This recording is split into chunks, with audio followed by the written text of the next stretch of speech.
Hello, I'm Andy. And I'm Jamel. Welcome to the additional content for CAMRA's Modern Homebrewer book. You'll have seen that each chapter has a QR code which takes you to a landing page on the Malt Miller's website. On that page, you'll find links to relevant videos, references, and web content to help enhance your experience of the book. The Malt Miller team have produced these educational and instructional videos to either underline key points or to add to the learnings of each chapter. As always, we encourage you to like and subscribe to the Malt Miller's YouTube channel, where you'll be able to interact with the team via the comments box. We hope you're enjoying the book and this additional content.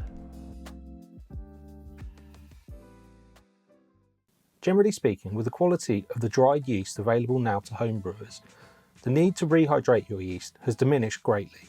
However, there are some instances when it could be beneficial to rehydrate your yeast prior to pitching into your finished wort. This is fully detailed in the fermentation section of our book. The main example of when you may wish to rehydrate your yeast is if you're planning to brew a beer with a starting gravity larger than 1.065. The steps to rehydrate your yeast are very simple. The equipment needed to rehydrate yeast is also very simple. All we need is a flask that we can clean and sanitize thoroughly, the yeast we're planning to rehydrate, and the same quality water you would choose to brew with no chlorine, and ideally boiled and cooled down. We'll also need a set of scales to make sure that we have an accurate amount of water to rehydrate our yeast into. And also a spray bottle with either sanitizer or 70% alcohol sanitizer. As ever, we should always begin by cleaning and sanitizing all of the equipment we're planning to use. Now, to rehydrate your yeast, you need to plan to use 10 times the amount of water to the net weight of the yeast you're planning to pitch. So in this instance, we have an 11 gram sachet of yeast. So we need to weigh out 110 grams of water. The water we're planning to use also needs to be between 30 to 35 degrees Celsius.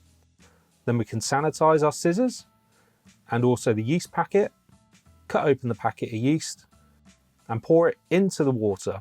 Now we need to avoid clumping, so we need to make sure we can pour the yeast over the water evenly. Now we need to set a timer and leave our yeast to rehydrate for 15 minutes. After 15 minutes, we can gently swirl or stir our mixture to make sure that the yeast is fully incorporated into the water. Now leave the yeast for a further 5 minutes.